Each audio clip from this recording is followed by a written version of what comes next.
pakaian asli Indonesia.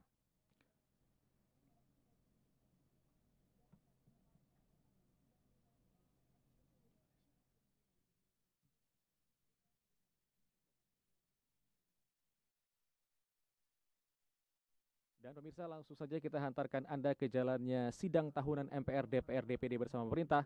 Atas nama kerabat kerja yang bertugas, kami ucapkan selamat menyaksikan.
Mengheningkan cipta dipimpin oleh Ketua MPR RI. Bismillahirrahmanirrahim. Saudara-saudara sekalian yang kami hormati, marilah sejenak kita menundukkan kepala, seraya berdoa kehadirat Allah Subhanahu wa Ta'ala, Tuhan yang Maha Kuasa. Semoga para pahlawan bangsa yang telah mendahului kita mendapatkan tempat yang mulia di sisinya. Dan semoga kita semua yang ditinggalkan selalu diberikan kesehatan, kekuatan untuk melanjutkan perjuangannya. Mengheningkan cipta, mulai.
Selesai.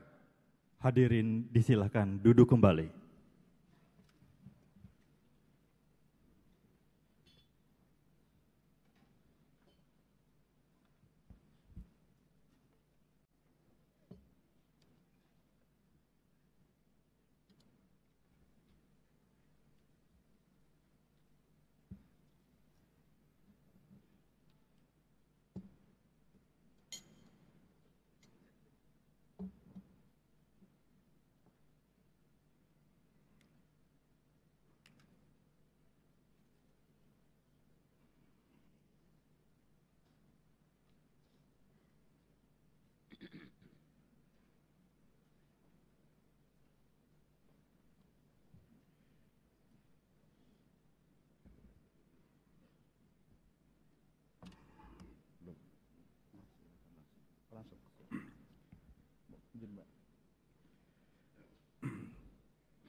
Bismillahirrahmanirrahim.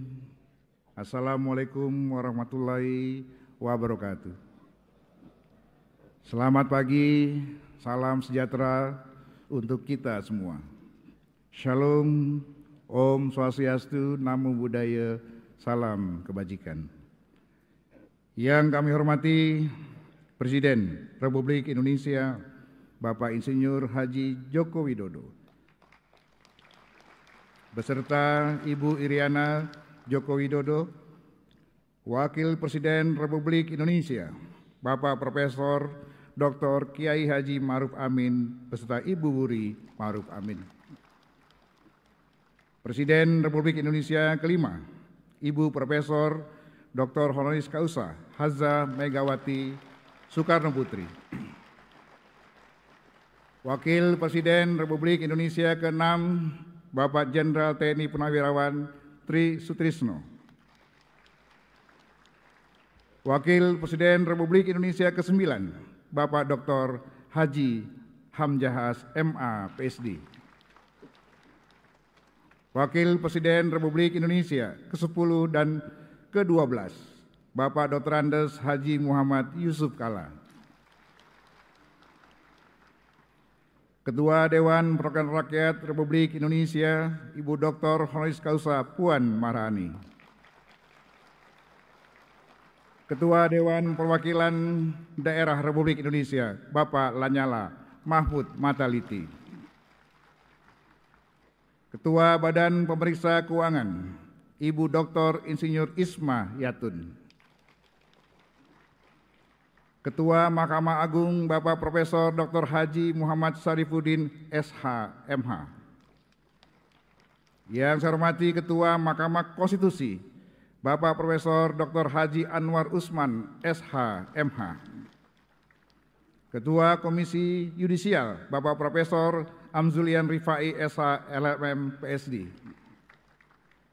Para Wakil Ketua Majelis Permusyawaratan Rakyat, para Wakil Ketua Dewan Perwakilan Rakyat dan Dewan Perwakilan Daerah, para pimpinan lembaga-lembaga negara, para ketua umum partai politik yang kami hormati, Ketua Umum PDI Perjuangan, Ibu Profesor Dr. Honoris Causa Hajah Megawati Soekarno Putri, Ketua Umum Partai Golkar, Ketua Umum saya, Dr. Honoris Causa Insinyur Haji Erlangga Hartarto MBA MMT, Ketua Umum Partai Gerindra, Letnan Jenderal TNI Purnawirawan Haji Prabowo Subianto, Ketua Umum Partai Nasdem, Dr. Honoris Causa Dr. Andes Haji Surya Dharma Paloh, Ketua Umum Partai Kebangkitan Bangsa, Dr. Honoris Causa Dr. Andes Haji Abdul Muhaimin Iskandar MSI, Presiden Partai Keadilan Sejahtera Haji Ahmad Saiku, Ketua Umum Partai Amanat Nasional Dr. Honoris Causa Haji Zulkifli Hasan SEMM, PLT Ketua Umum Partai Persatuan Pembangunan Haji Muhammad Mardiono, para anggota MPR, DPR, dan DPD yang mulia, para duta besar dari negara sahabat, para Menteri Kabinet Indonesia Maju, Panglima TNI dan Kapolri, para insan pers, media cetak dan elektronik dalam dan luar negeri, para undangan, serta yang teristimewa, seluruh rakyat Indonesia yang berbahagia dimanapun Anda berada. Sebagai catatan daftar hadir yang disampaikan Sekretariat Jenderal, sampai saat ini telah hadir 489 anggota dari 711 anggota MPR, DPR, DPD, dan telah menandatangani daftar hadir. Dengan demikian, berdasarkan ketentuan pasal 66 ayat 5 Peraturan Tata Tertib MPR, pada pasal 281 ayat 1 Peraturan Tata Tertib DPR serta pasal 256 ayat 5 Peraturan Tata Tertib DPD, sidang telah memenuhi syarat untuk dibuka. Dengan mengucapkan Bismillahirrahmanirrahim, sidang MPR tahun 2023 dan sidang bersama DPR dan DPD tahun 2023 dengan agenda laporan kinerja lembaga-lembaga negara yang akan disampaikan oleh Presiden dan pidato kenegaraan Presiden dalam rangka memperingati hari ulang tahun ke-78 kemerdekaan Republik Indonesia. Kami buka dan dinyatakan terbuka untuk umum. Sebagai insan yang beriman, marilah kita senantiasa memanjatkan puji dan syukur kehadirat Allah Subhanahu wa Ta'ala, Tuhan yang Maha Kuasa. Karena atas limpahan rahmat dan karunia-Nya, kita semua diberikan kekuatan dan kesehatan untuk menjalankan tugas konstitusional kita masing-masing, serta melaksanakan pengabdian kepada masyarakat, bangsa, dan negara. Rasa syukur yang mendalam juga patut kita panjatkan, karena di tengah dinamika situasi global yang labil dan bergejolak, kita tetap dipersatukan dalam semangat kebersamaan, sehingga bangsa ini mampu melewati gelombang tantangan zaman dan melanjutkan estafet pembangunan. Kami selaku pimpinan dan anggota MPR, DPR, dan DPD menyampaikan terima kasih dan penghargaan yang setinggi-tingginya kepada Presiden Republik Indonesia, Bapak Insinyur Haji Joko Widodo, Wakil Presiden Republik Indonesia, Bapak Profesor Dr. Kiai Haji Ma'ruf Amin, serta seluruh pimpinan lembaga negara atas perkenannya hadir memenuhi undangan kami dalam sidang tahunan MPR dan sidang bersama DPR dan DPD. Momentum ini menjadi wujud dari semangat kita dalam bergotong royong, sekaligus arena silaturahmi bagi seluruh elemen bangsa. Sebelum saya lanjutkan, izinkan saya mengawali sidang ini dengan 2 bait pantun. Burung perkutut di atas awan, terbang tinggi hinggap di pohon beringin. Terima kasih atas kehadiran Tuan dan Puan, walaupun koalisi masih bisa berubah-ubah. Melalui sidang tahunan MPR ini, mari kita jaga persatuan dan kesatuan.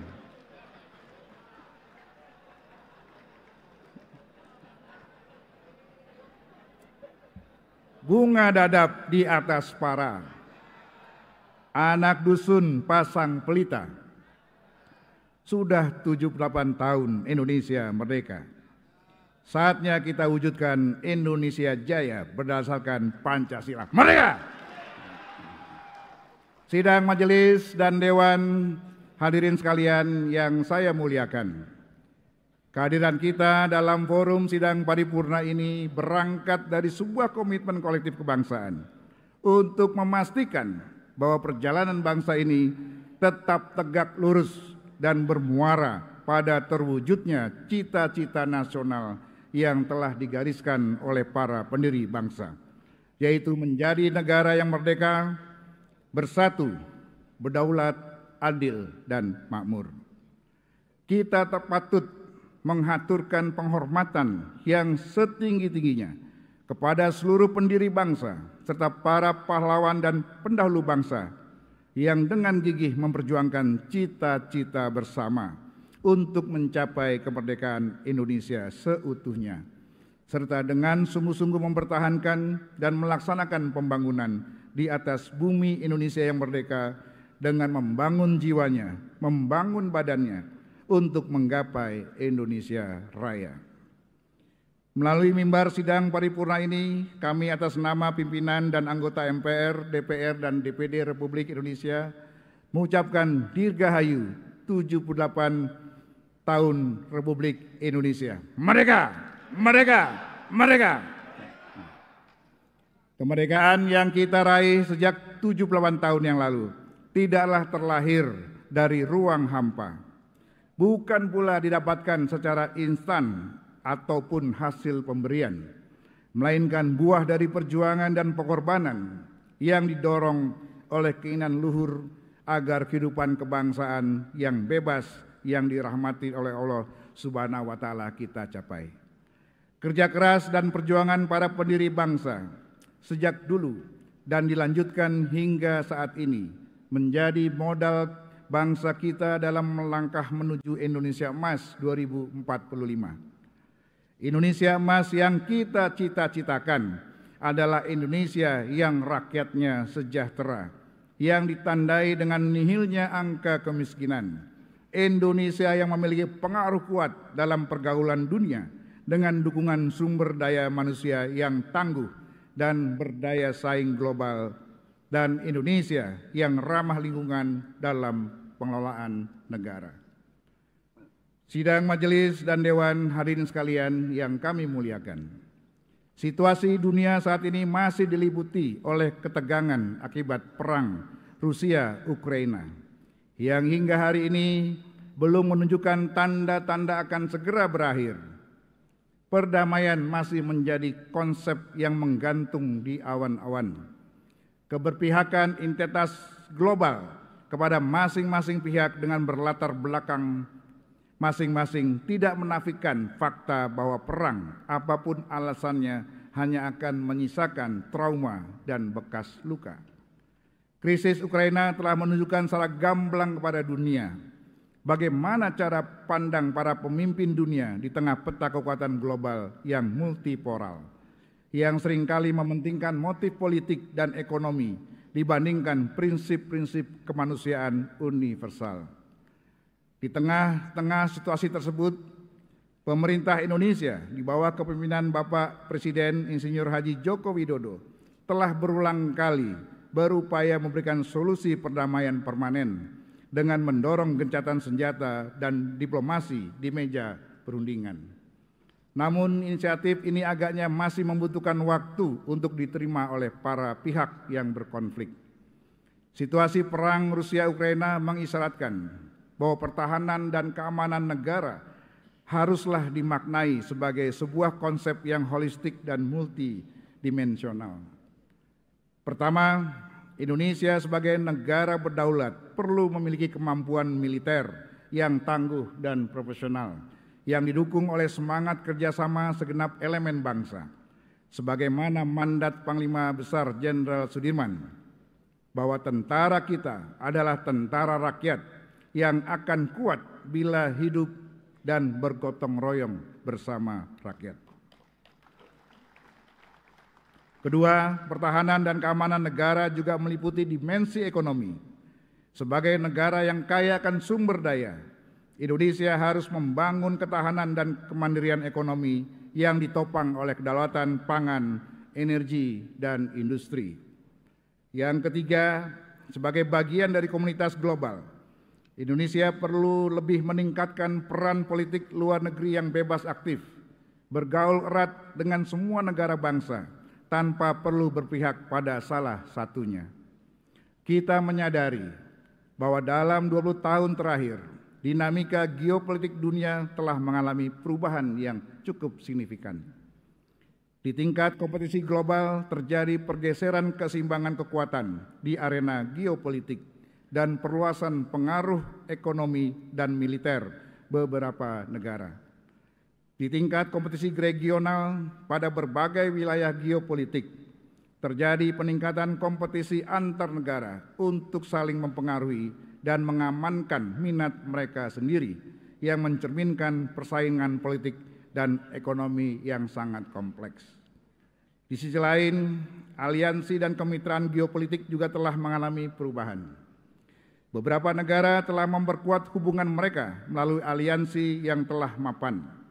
Sementara itu, dengan meningkatnya ketegangan dan pergeseran kepentingan strategis, beberapa negara mengubah orientasi kebijakan luar negeri mereka dan mencari kemitraan baru. Di tengah-tengah globalisasi dan kemajuan teknologi, rivalitas geoekonomi menjadi sangat penting. Persaingan perdagangan, akses sumber daya alam, investasi asing langsung, dan kegantungan ekonomi antar negara-negara menjadi faktor penting dalam dinamika geopolitik. Perkembangan teknologi komunikasi dan transformasi digital telah memungkinkan interaksi yang lebih intensif antar negara, baik dalam arena politik, ekonomi, maupun sosial. Teknologi juga memberikan latar belakang baru untuk konflik dan persaingan. Perubahan dalam dinamika geopolitik ini juga disertai dengan lompatan teknologi yang sangat signifikan, antara lain teknologi komunikasi dan konvergensi, internet dan digitalisasi, kecerdasan buatan atau artificial intelligence, dan implementasi Internet of Things. Selain hal-hal di atas, dalam 20 tahun terakhir juga telah terjadi peningkatan yang signifikan kecanggihan teknologi keamanan dan teknologi militer, serta kemajuan perkembangan perang cyber atau cyber warfare yang memberikan keunggulan taktis dalam pertempuran. Untuk itu, selain urgensi proses transformasi pertahanan Indonesia yang bersifat konvensif, juga perlu diantisipasi berbagai dinamika geopolitik dan lompatan teknologi yang signifikan. Suka atau tidak suka, kita harus menata ulang kerangka kerja pertahanan Indonesia di dalam konstitusi kita dengan menata kembali haluan negara untuk memastikan Indonesia memiliki kerangka kerja konstitusional yang mampu menangkap kebutuhan zaman. Kita juga menyadari bahwa Indonesia saat ini tengah menghadapi ancaman keamanan non-tradisional seperti terorisme, perubahan iklim, dan perang cyber yang telah menjadi fokus utama dalam dinamika geopolitik. Komunitas internasional bekerjasama dalam menciptakan kerangka kerja dan mekanisme internasional untuk mengatasi ancaman ini secara efektif. Di dalam negeri saat ini kita masih dihadapkan pada persoalan resistensi kelompok kriminal bersenjata di Papua. Penyelesaian persoalan KKB ini harus dilakukan secara konfrensif, selain melalui tindakan yang tegas dan terukur dari aparat keamanan kita, TNI dan Polri, namun juga dengan mengedepankan pendekatan kebudayaan dan kesejahteraan. Dan yang tak kalah pentingnya, harus diambil suatu tindakan tegas terhadap penyelewengan dana otonomi khusus atau otsus yang tidak tepat sasaran dan merugikan kepentingan rakyat Papua. Sidang majelis dan dewan hadirin sekalian yang kami muliakan, perlu disadari bersama, pembangunan nasional Indonesia saat ini masih bergantung kepada daya dukung sumber daya alam. Di awal kemerdekaan hingga tahun 90-an, sumber daya alam kita berupa minyak mentah, gas alam, dan batu bara serta hasil alam lainnya menjadi penopang utama daripada sumber devisa yang berkonsekuensi pada stabilitas moneter. Namun kekayaan alam yang luar biasa besar tersebut tak berdaya di tengah situasi global yang berubah dan melahirkan badai ekonomi besar di kawasan. Kami menyadari bahwa tidak dapat kita bergantung pada sumber daya alam mentah. Pemerintah telah bekerja keras dan meyakinkan seluruh stakeholder agar berpartisipasi aktif dalam proses hilirisasi dengan berinvestasi langsung di Indonesia untuk membangun dan mengembangkan kapasitas industri domestik sebagai penyerap sumber-sumber mineral. Sumber daya alam mentah yang ada harus dikelola sendiri oleh kita di dalam negeri, sehingga menghasilkan produk yang memiliki nilai jual lebih tinggi dan menguntungkan bagi pertumbuhan ekonomi dalam negeri. Hilirisasi industri adalah ikhtiar atau usaha untuk mewujudkan perekonomian nasional yang efisien dan berkeadilan sebagaimana diamanatkan Pasal 33 Undang-Undang Dasar Negara Republik Indonesia tahun 1945. Diperlukan perubahan mindset pembangunan yang melekat di masing-masing stakeholder, baik di kalangan pemerintah, pelaku bisnis maupun masyarakat, agar terjadi kolaborasi multi pihak untuk menata ulang pembangunan ekonomi yang dapat menghasilkan pertumbuhan yang berkualitas serta berkelanjutan. Hal itu dapat diwujudkan dengan mempromosikan model ekonomi yang berbasis sirkularitas atau mengupayakan efisiensi sumber daya serta upaya pemanfaatan kembali residu yang dihasilkan dari industri untuk diolah kembali dan memberikan nilai tambah yang lebih besar serta berulang. Paradigma sirkularitas tentunya hanya dapat berjalan dengan kualitas industri nasional.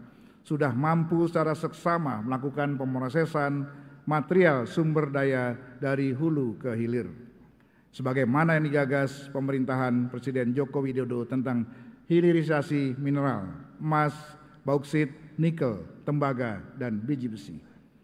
Mineral tersebut didorong untuk proses hilirisasi yang dibarengi dengan upaya pelarangan ekspor mineral mentah. Kebijakan ini menunjukkan konsistensi pemerintah terhadap berbagai upaya untuk meningkatkan kualitas industri nasional kita. Indonesia adalah negara besar yang harus terus melangkah ke depan dan meningkatkan kemajuan dan kesejahteraan.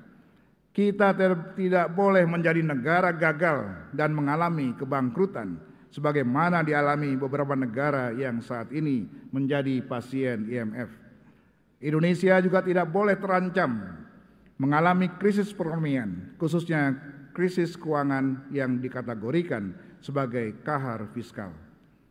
Bangsa Indonesia adalah pemilik berbagai sumber daya alam terbesar di dunia, seperti nikel, batu bara, emas, tembaga, dan gas alam. Namun demikian masih ada warga negara yang belum sepenuhnya menikmati kekayaan alam tersebut. Kita berterima kasih kepada pemerintah yang telah bekerja keras mengurangi angka kemiskinan. Upaya ini perlu terus-menerus ditingkatkan dengan memastikan penguasaan negara atas kekayaan alam dan mendorong pembangunan di daerah demi sebesar-besarnya kemakmuran rakyat. Karena itu sudah saatnya kita memikirkan adanya roadmap atau bintang pengarah berjangka panjang yang jelas untuk menuntun kemana kapal besar bangsa ini akan berlabuh. Indonesia membutuhkan perencanaan jangka panjang yang holistik, konsisten, dan berkelanjutan serta berkesinambungan dari suatu periode pemerintahan ke periode pemerintahan berikutnya antara pusat dan daerah agar mampu memanfaatkan sumber daya alam yang luar biasa untuk kesejahteraan seluruh rakyat Indonesia. Karena itu kita semua perlu mempertimbangkan sekali lagi pentingnya pokok-pokok haluan negara atau PPHN sebagai produk hukum yang dapat mencegah sekaligus menjadi solusi mengatasi berbagai persoalan yang dihadapi oleh bangsa kita. Pembahasan PPHN seyogyanya dapat dilakukan setelah pelaksanaan pemilihan umum 2024 sehingga memiliki waktu yang cukup dan legitimate yang kuat. Tantangan lain dalam perekonomian nasional juga hadir pada sektor keuangan, di mana aktivitas ekonomi saat ini telah bertransformasi secara cepat menuju digitalisasi dan integrasi. Perkembangan inovasi teknologi sektor keuangan, aset keuangan digital, dan aset kripto di Indonesia terus menunjukkan perkembangan pesat. Kehadiran aktivitas keuangan digital sangat dirasakan manfaatnya dari aspek kenyamanan, kemudahan, kecepatan, dan efisiensi. Di samping berperan strategis dalam mendorong pertumbuhan aktivitas ekonomi, menciptakan pertumbuhan nilai investasi, dan membuka kesempatan lapangan kerja baru. Di sisi lain, sektor yang relatif baru ini juga tidak terlepas dari tantangan dan potensi permasalahan.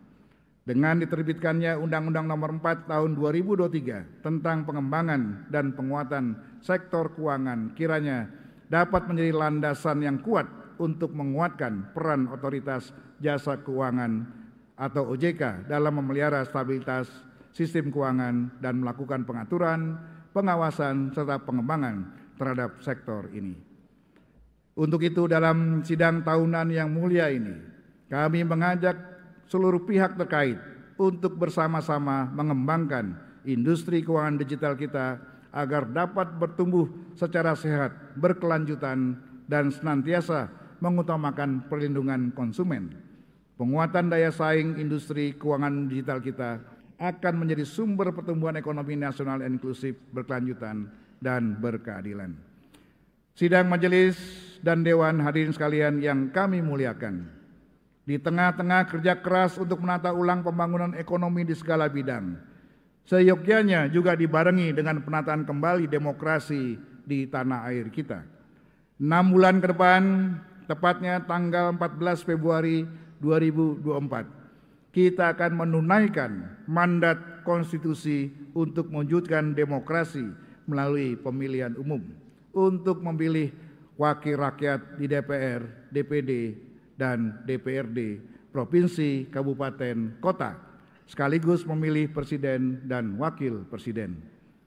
Tahapan pemilu memang akan selesai dalam beberapa bulan ke depan, tetapi demokrasi tak hanya berhenti pada tahap demi tahap pemilu tersebut. Demokrasi harus berjalan sepanjang masa bersamaan dengan kehidupan kita sehari-hari. Wujud demokrasi bukan sekedar siapa yang nanti memenangkan suara rakyat, tetapi yang lebih penting dari itu adalah bagaimana mewarnai proses pengambilan kebijakan yang berpihak pada kemaslahatan rakyat. Dengan semangat tersebut, mari kita sambut pemilihan umum 2024 untuk mewujudkan demokrasi konstitusional dengan tetap menjaga persatuan dan kesatuan bangsa. Sehingga pemilu dapat menjadi arena konsultasi yang menjaring putra-putri terbaik bangsa yang akan duduk di kursi legislatif dan eksekutif, baik tingkat kabupaten, kota, provinsi, maupun nasional. Lebih dari itu, kita berharap siapapun nantinya yang akan terpilih hendaknya meneruskan tongkat estafet kepembangunan nasional, konsisten untuk mengambil langkah-langkah positif dan melanjutkan apa yang telah dimulai oleh para pemimpin sebelumnya. Seiring dengan itu, sesuai dengan prinsip negara hukum, para pemimpin, penyelenggara negara, dan seluruh warga negara harus menjadikan hukum sebagai landasan dan pedoman dalam menjalankan dan menjalani kehidupan berbangsa dan bernegara. Hukum dibentuk dan dilaksanakan untuk mewujudkan keadilan, kepastian, dan kemanfaatan bagi seluruh warga negara. Karena itu, sudah selayaknya seluruh pemimpin partai politik dan juga para pemimpin dan tokoh bangsa untuk ikut mengambil tanggung jawab dalam mempersiapkan keberlanjutan kepemimpinan nasional dengan mendasarkan prinsip negara demokrasi berdasarkan hukum. Siapapun yang nantinya terpilih menjadi presiden dan wakil presiden, wajib kita dukung bersama-sama untuk menjalankan misi besar menuju Indonesia maju. Dari Aceh sampai Papua, sudah tentu berbeda sukunya. Para capres kita sudah tahu siapa, meski masih belum jelas siapa cawapresnya. Sidang majelis dan dewan hadirin sekalian yang kita muliakan. Situasi dunia saat ini sedang bergeser, semakin besarnya kontribusi bangsa-bangsa Asia dalam sistem ekonomi dan politik global.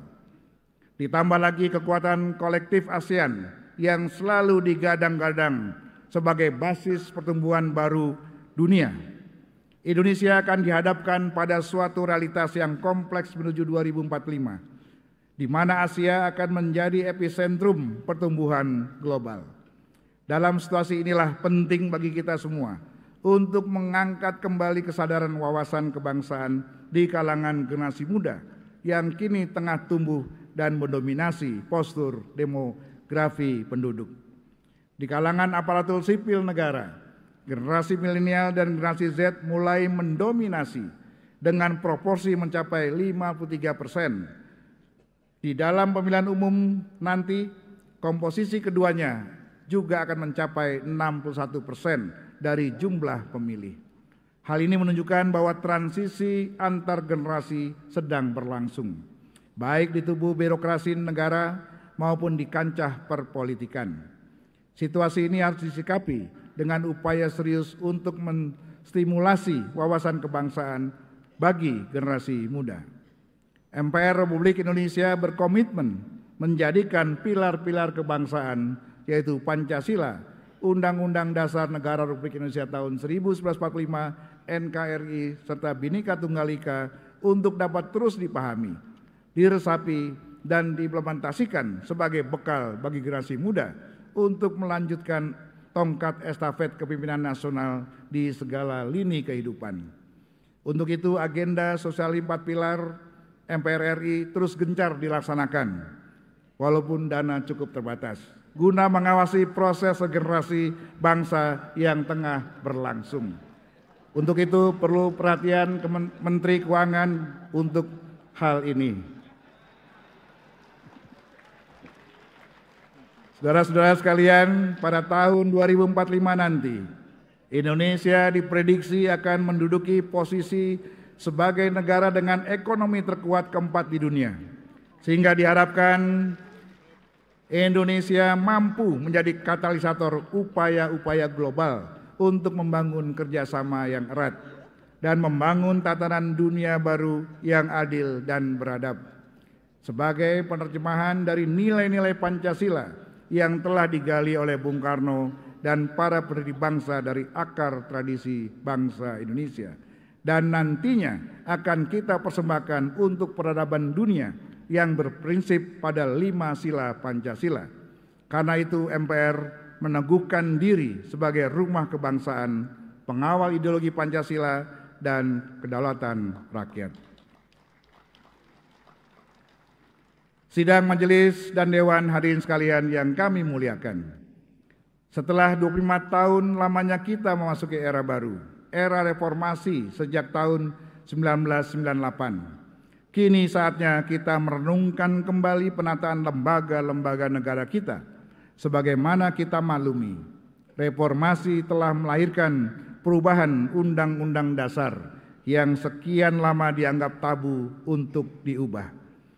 Perubahan Undang-Undang Dasar 1945 telah menata ulang kedudukan, fungsi, dan wewenang lembaga-lembaga negara yang sudah ada dan sekaligus menciptakan lembaga-lembaga negara yang baru. Penataan ulang itu terjadi pula pada Majelis Permusyawaratan Rakyat. Majelis yang semula merupakan lembaga tertinggi negara telah berubah kedudukannya menjadi lembaga tinggi negara.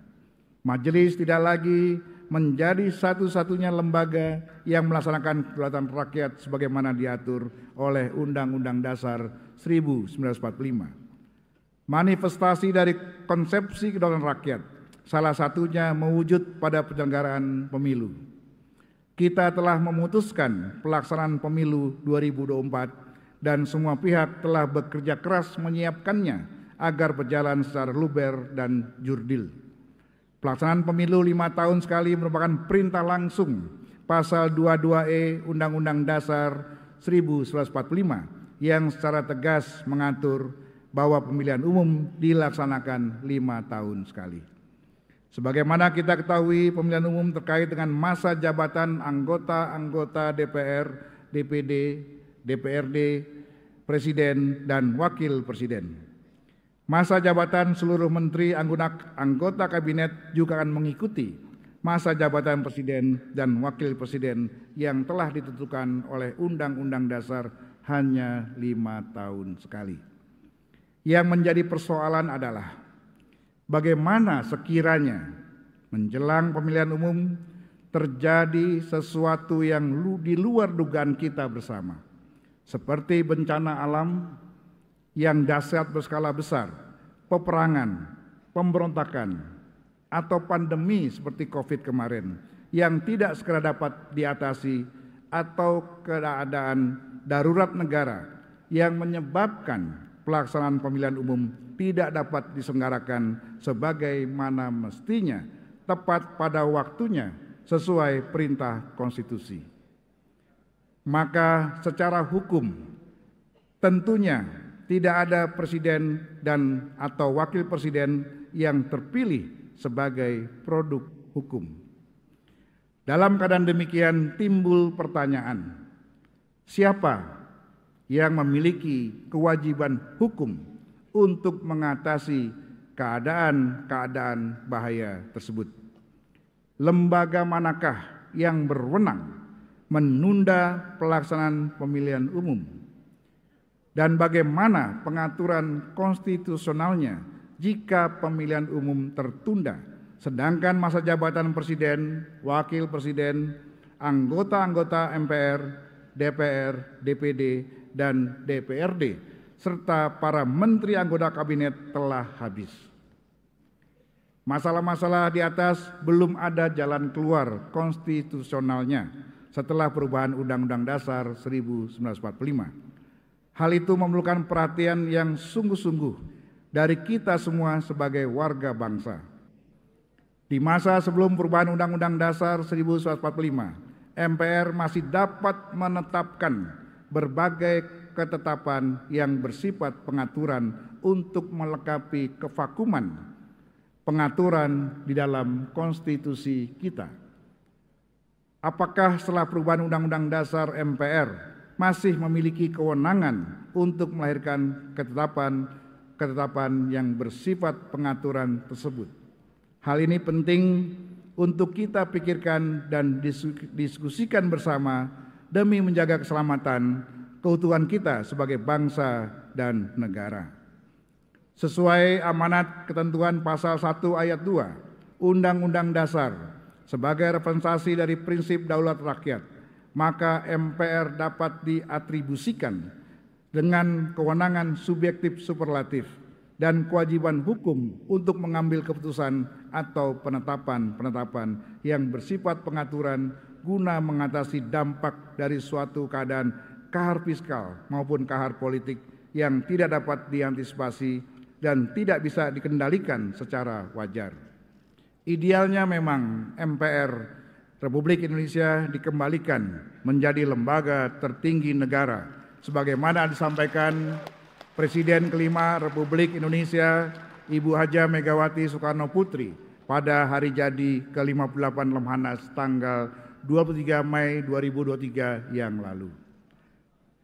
Sidang majelis dan dewan hadirin sekalian yang kami muliakan. Sebelum kita mendengarkan laporan kinerja lembaga-lembaga negara yang akan disampaikan oleh Presiden sekaligus juga pidato kenegaraan Presiden dalam rangka memperingati Hari Ulang Tahun ke-78 Republik Indonesia, perlu kami sampaikan bahwa sesuai dengan kesepakatan setelah tahun lalu sidang bersama DPR dan DPD dipimpin oleh Ketua DPR, maka pada sidang bersama DPR dan DPD tahun ini akan dipimpin oleh Ketua DPD. Selanjutnya, izinkan kami mengakhiri pidato pengantar sidang tahunan MPR 2023 ini dengan 2 bait pantun untuk menggugah kesadaran kolektif kita dalam berbangsa dan bernegara. Burung merpati berbeda warnanya, namun yang bertelur tetaplah betina. Pilihan koalisi bolehlah berbeda calonnya, tapi tujuan kita sama, menuju Indonesia Jaya. Air mengalir dari daratan, hilirnya pastilah di lautan. Apakah Ganjar, Prabowo, atau Anies yang dicalonkan? Pembangunan harus terus dilanjutkan. Demikianlah pidato pengantar sidang tahunan MPR Republik Indonesia tahun 2023. Semoga Allah Subhanahu wa Ta'ala, Tuhan yang Maha Kuasa, senantiasa melimpahkan rahmat dan hidayahnya kepada kita semua. Amin ya Rabbal Alamin. Selanjutnya saya persilakan Ketua DPD Republik Indonesia Bapak Lanyala Mahfud Mataliti untuk memimpin sidang bersama DPR dan DPD. Sekian, wabillahi taufiq wal hidayah. Wassalamualaikum warahmatullahi wabarakatuh.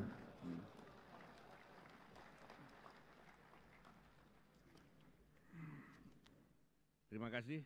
Kami sampaikan kepada Ketua MPR RI, palu sidang telah kami terima dan sidang kami lanjutkan. Bismillahirrahmanirrahim. Saudara Presiden, Saudara Wakil Presiden, dan sidang Dewan yang kami muliakan. Sidang bersama DPR dan DPD sebagaimana diatur dalam pasal 228 dan pasal 293 Undang-Undang Nomor 17 Tahun 2014 tentang MD3 dilaksanakan sebelum pembukaan tahun sidang, di mana anggota DPR dan anggota DPD akan mendengarkan pidato kenegaraan Presiden dalam sidang bersama. Kita patut bersyukur pelaksanaan sidang bersama tahun ini dapat kita hadiri secara penuh tanpa pembatasan. Oleh karena itu, kita perlu memberikan apresiasi yang tinggi atas kinerja pemerintah dalam menangani pandemi COVID-19 sehingga pada tanggal 21 Juni 2023 yang lalu, Presiden secara resmi telah menyatakan pencabutan status pandemi COVID-19. Selanjutnya, mewakili anggota DPR dan anggota DPD, kami mengucapkan Dirgahayu Republik Indonesia yang ke-78.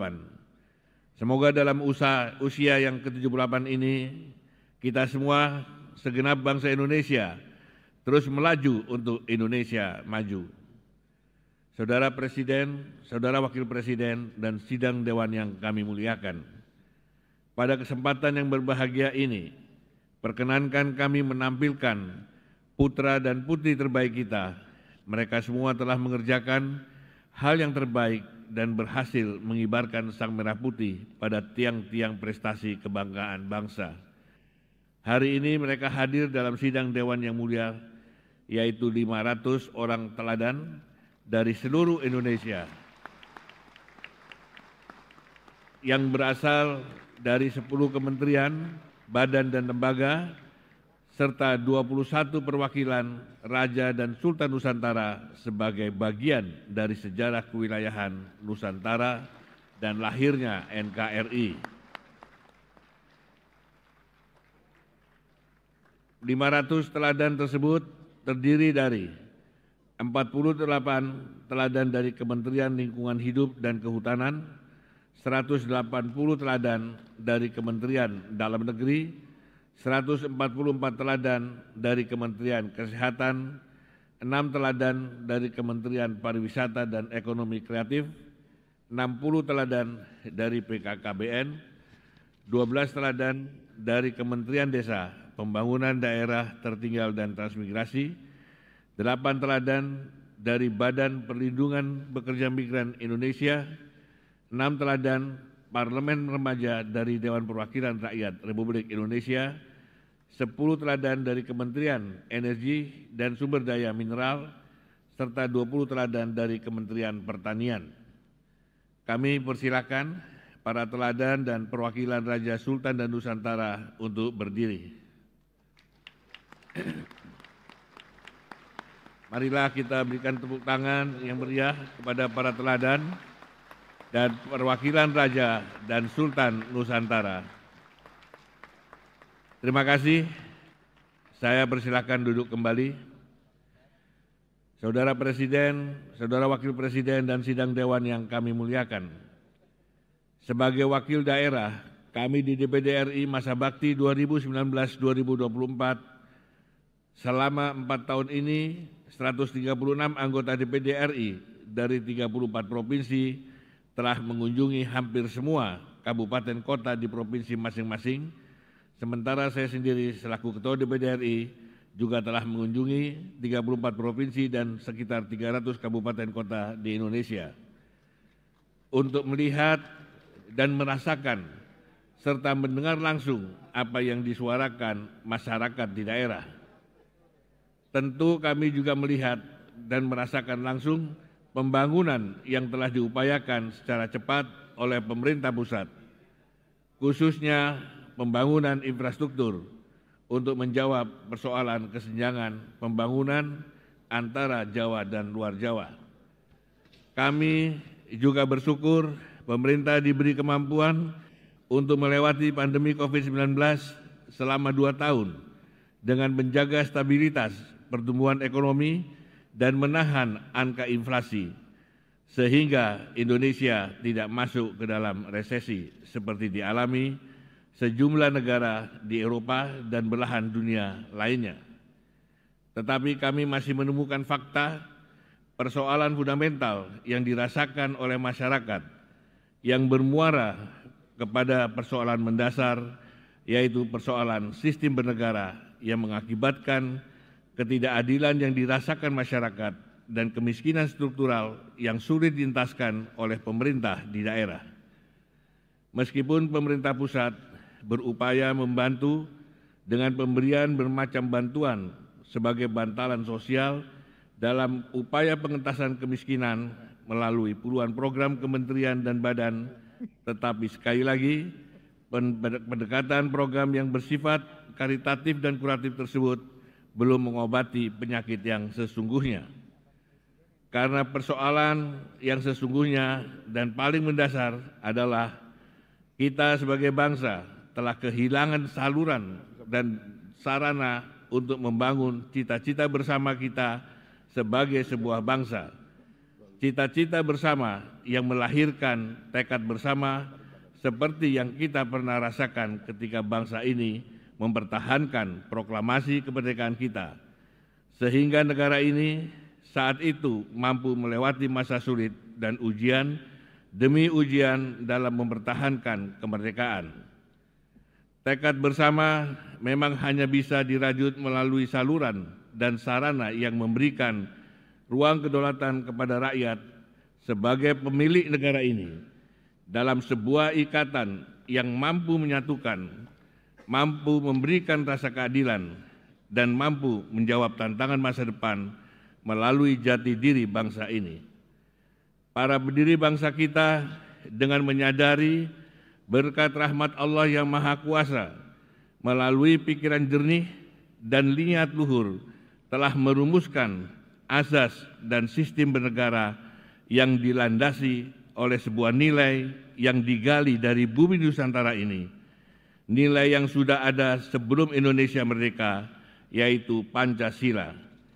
Sehingga asas dan sistem bernegara yang dirancang oleh para pendiri bangsa jelas dan terang benderang berdasarkan Pancasila, yakni sistem yang mendasarkan kepada spirit ketuhanan, sistem yang memanusiakan manusia, sistem yang merajut persatuan, sistem yang mengutamakan musyawarah perwakilan, dan sistem yang berorientasi kepada keadilan sosial.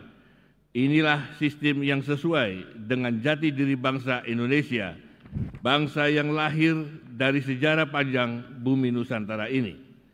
Sayangnya, sistem tersebut belum pernah secara benar kita terapkan, baik di era Orde Lama maupun Orde Baru, bahkan semakin kabur di era reformasi akibat amandemen konstitusi pada tahun 1999 hingga 2002 silam. Karena faktanya berdasarkan kajian akademik yang dilakukan beberapa profesor di sejumlah perguruan tinggi, ditemukan kesimpulan bahwa Undang-Undang Dasar hasil perubahan pada tahun 1999 hingga 2002 yang sekarang kita gunakan telah meninggalkan Pancasila sebagai norma hukum tertinggi. Perubahan isi dari pasal-pasal dalam konstitusi tersebut membuat Undang-Undang Dasar Negara Republik Indonesia 1945 justru menjabarkan semangat individualisme dan liberalisme. Bahkan Komisi Konstitusi yang dibentuk melalui ketetapan MPR nomor 1/MPR/2002 yang bertugas melakukan kajian atas amandemen di tahun 1999 hingga 2002 telah menyatakan akibat tiadanya kerangka acuan atau naskah akademik dalam melakukan perubahan Undang-Undang Dasar 1945 merupakan salah satu sebab timbulnya inkonsistensi teoritis dan konsep dalam mengatur materi muatan Undang-Undang Dasar. Ini artinya perubahan tersebut tidak dilengkapi dengan pendekatan yang menyeluruh dari sisi filosofis, historis, sosiologis, politis, yuridis, dan komparatif. Oleh karena itu, kami di DPD RI menyambut baik kehendak MPR RI untuk melakukan perbaikan dan penyempurnaan sistem bernegara kita sebagai sebuah jalan keluar untuk memberikan ruang bagi bangsa dan negara ini untuk merajut mimpi bersama guna melahirkan tekad bersama untuk mempercepat terwujudnya cita-cita lahirnya negara ini. Karena bagi kami perubahan global akan memaksa semua negara untuk semakin memperkokoh kedaulatannya sebagai sebuah negara, terutama dalam menghadapi tantangan masa depan yang semakin kompleks dan tidak pasti serta dipenuhi dengan suasana turbulensi.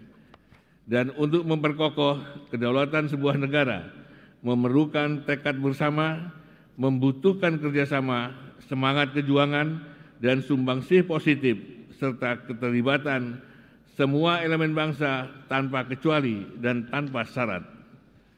Untuk itu diperlukan sistem ketatanegaraan dan sistem bernegara yang lebih sempurna, yang mampu memberi jawaban atas tantangan dan ancaman masa depan. Sebuah sistem yang mampu mewadahi atau menjadi wadah yang utuh bagi semua elemen bangsa, sehingga benar-benar terwujud menjadi penjelmaan seluruh rakyat, maka hakikat kedaulatan rakyat benar-benar memiliki tolok ukur yang jelas di dalam ketatanegaraan kita, di mana pada akhirnya bangsa ini akan semakin kuat karena pemilik kedaulatan, yaitu rakyat, berhak untuk ikut menentukan arah perjalanan bangsa, sehingga pembentukan jiwa nasionalisme dan patriotisme seluruh rakyat akan terbangun dengan sendirinya untuk bersama mewujudkan keadilan sosial bagi seluruh rakyat Indonesia. Itulah sistem bernegara yang dirumuskan para pendiri bangsa ini yang kita kenal dengan nama sistem demokrasi Pancasila dan sistem ekonomi Pancasila. Sebuah sistem tersendiri, sistem asli Indonesia yang tidak mengadopsi sistem negara manapun. Saudara Presiden, Saudara Wakil Presiden, dan sidang Dewan yang kami muliakan, perlu saya sampaikan dalam kesempatan ini bahwa kami di DPD RI telah menerima secara langsung aspirasi terkait perlunya bangsa ini melakukan kaji ulang atas sistem bernegara yang kita terapkan saat ini. Aspirasi tersebut datang dari sejumlah elemen bangsa, baik dari kalangan tokoh organisasi masyarakat dan keagamaan, para purnawirawan TNI dan Polri, Raja dan Sultan Nusantara, hingga akademisi dan mahasiswa.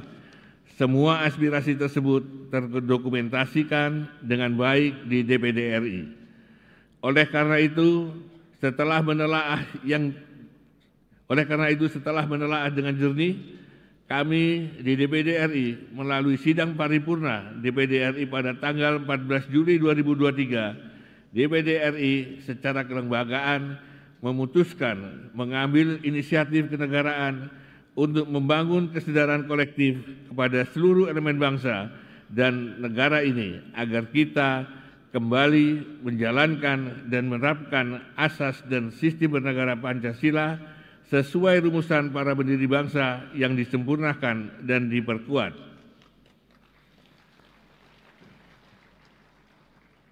Penyempurnaan dan penguatan perlu dilakukan untuk menjawab adanya anggapan bahwa sistem rumusan para pendiri bangsa kita identik dengan sistem era Orde Baru. Padahal faktanya sistem tersebut belum pernah kita terapkan secara benar, baik di era Orde Lama maupun Orde Baru. Sehingga penyempurnaan dan penguatan tersebut perlu dilakukan sebagai sebuah ikhtiar untuk mencegah terulangnya praktek yang tidak sempurna di masa lalu. Berikut saya bacakan petikan keputusan sidang paripurna DPD RI tanggal 14 Juli 2023 terkait hal tersebut secara utuh sebagai berikut. Dengan menyadari adanya studi dan kajian akademik yang menyatakan bahwa perubahan konstitusi di tahun 1999 hingga 2002 telah menghasilkan konstitusi yang telah meninggalkan Pancasila sebagai norma hukum tertinggi. Untuk itu, sebagai kewajiban kewarganegaraan dan kewajiban kekenegaraan untuk senantiasa menjunjung tinggi nilai-nilai Pancasila, maka DPD RI berpandangan untuk mengembalikan Pancasila sebagai norma hukum tertinggi konstitusi Negara Kesatuan Republik Indonesia. Dengan kembali kepada sistem bernegara sesuai rumusan pendiri bangsa, seperti termaktub di dalam Undang-Undang Dasar 1945 tanggal 18 Agustus 1945 yang kemudian harus dilakukan penyempurnaan dan penguatan melalui teknik adendum konstitusi, di mana materi adendum dimaksud akan disiapkan secara lebih mendalam sehingga menjadi proposal kenegaraan DPD RI sebagai kedaulatan rakyat yang hakiki dan percepatan terwujudnya cita-cita dan tujuan lahirnya NKRI.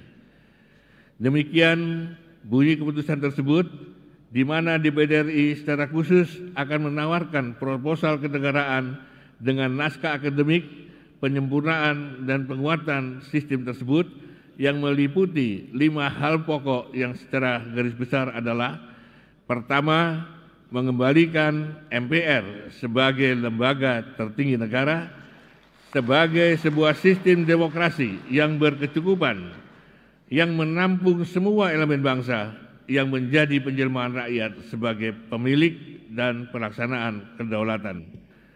Kedua, membuka peluang adanya anggota DPR RI yang berasal dari peserta pemilu unsur perseorangan atau non-partisan,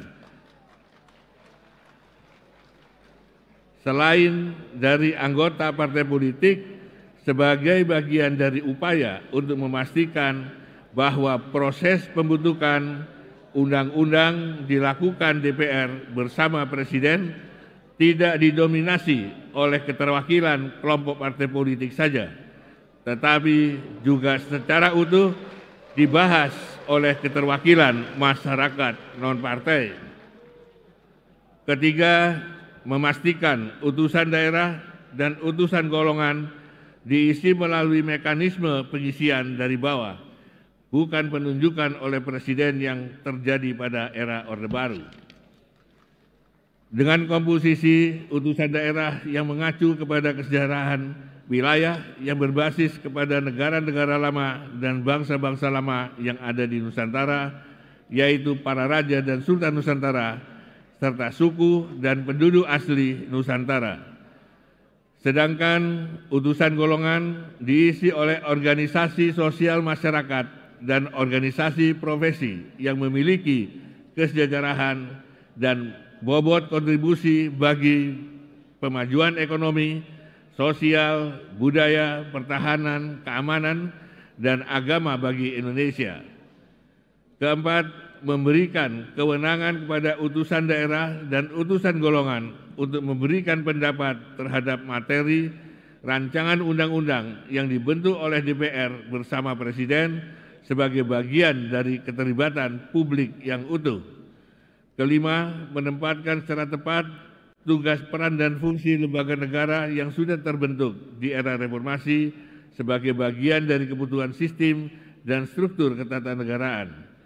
Dengan demikian, kita sebagai bangsa telah kembali kepada Pancasila secara utuh, sekaligus kita sebagai bangsa akan kembali terajut dalam tekad bersama di dalam semangat ketuhanan, kemanusiaan, persatuan, musyawarah, dan keadilan sosial. Karena pada hakikatnya, kemajuan atau kemunduran suatu negara ditentukan oleh desain institusi politik, ekonomi, dan hukum. Suatu negara dapat terus berjalan dan mencapai titik kemampuan bila dikelola dengan cara yang tepat, sehingga menghasilkan stabilitas politik dan stabilitas harga. Indonesia sebagai negara kepulauan dengan keunggulan komparatif yang telah diberikan oleh Tuhan Yang Maha Kuasa sudah seharusnya menjadi negara yang mampu mewujudkan negara Indonesia yang merdeka, bersatu, berdaulat, adil, dan makmur, sehingga mampu melahirkan pemerintah negara Indonesia yang melindungi segenap bangsa Indonesia dan seluruh tumpah darah Indonesia, dan untuk memajukan kesejahteraan umum, mencerdaskan kehidupan bangsa, dan ikut melaksanakan ketertiban dunia yang berdasarkan kemerdekaan, perdamaian abadi, dan keadilan sosial.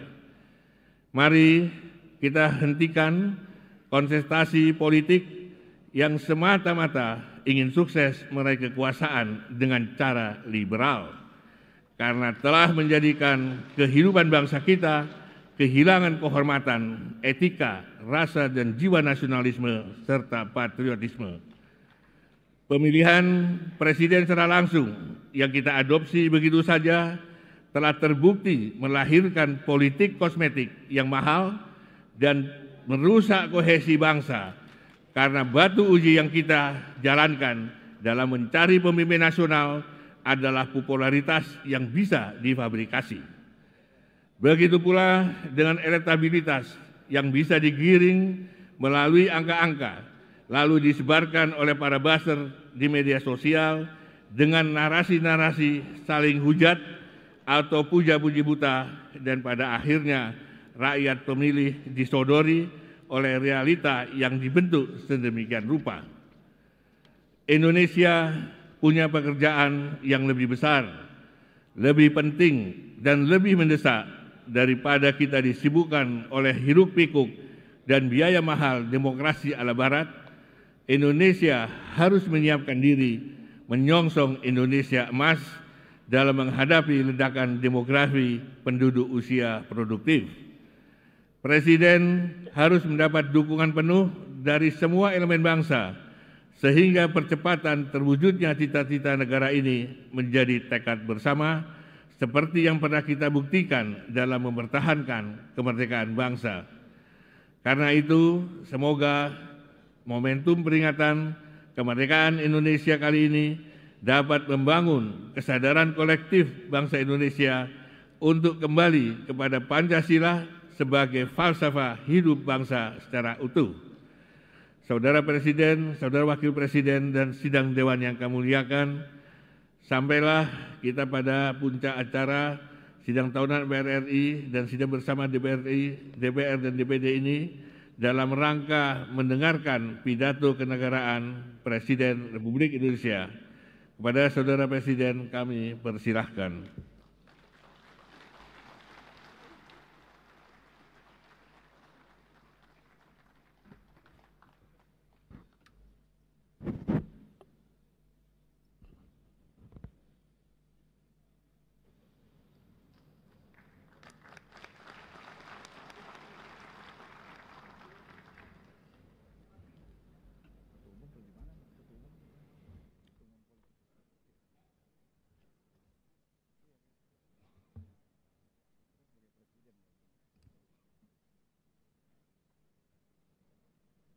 Bismillahirrahmanirrahim. Assalamualaikum warahmatullahi wabarakatuh. Selamat pagi, salam sejahtera bagi kita semuanya. Shalom, Om Swastiastu, Namo Buddhaya, salam kebajikan. Yang saya hormati Wakil Presiden Republik Indonesia, Bapak Profesor Dr. Kiai Haji Ma'ruf Amin beserta Ibu Wuri Estu Ma'ruf Amin. Yang saya hormati Ketua, para Wakil Ketua dan para anggota Majelis Permusyawaratan Rakyat Republik Indonesia. Yang saya hormati Ketua, para Wakil Ketua dan para anggota Dewan Perwakilan Rakyat Republik Indonesia. Yang saya hormati Ketua, para Wakil Ketua dan para anggota Dewan Perwakilan Daerah Republik Indonesia. Yang saya hormati Ketua, para Wakil Ketua dan para anggota lembaga-lembaga negara. Yang saya hormati Ibu Profesor Dr. Hajah Megawati Soekarno Putri, Presiden Republik Indonesia kelima. Yang saya hormati Bapak Jenderal TNI Tri Sutrisno dan Bapak Dr. Haji Hamzahas. Yang saya hormati Bapak Haji Muhammad Yusuf Kalla beserta Ibu Hajah Mufidah Yusuf Kalla. Yang saya hormati Ibu Hajah Sinta Nuriyah Abdurrahman Wahid. Yang saya hormati Yang Mulia para Duta Besar negara-negara sahabat dan para pimpinan perwakilan badan dan organisasi internasional, yang saya hormati para Menteri Kabinet Indonesia Maju, Jaksa Agung, Panglima TNI dan Kapolri, serta Kabin, yang saya hormati para Ketua Umum Partai Politik, Bapak Ibu, saudara-saudara sebangsa dan setanah air, para hadirin yang saya muliakan. Kita saat ini sudah memasuki tahun politik. Suasana sudah hangat-hangat kuku dan sedang tren ini di kalangan politisi dan parpol. Setiap ditanya capres dan cawapresnya, jawabannya belum ada arahan Pak Lurah. Saya sempat mikir, siapa ini Pak Lurah? Sedikit-sedikit kok Pak Lurah. Belakangan saya tahu yang dimaksud Pak Lurah ternyata saya. Ya, saya jawab saja, saya bukan lurah, saya adalah Presiden Republik Indonesia. Ternyata Pak Lurah itu kode. Tapi perlu saya tegaskan, saya ini bukan ketua umum parpol, bukan ketua umum partai politik, bukan juga ketua koalisi partai. Dan sesuai ketentuan undang-undang, yang menentukan capres dan cawapres itu adalah partai politik dan koalisi partai politik. Jadi saya ingin mengatakan, itu bukan wewenang saya, bukan wewenang Pak Lurah,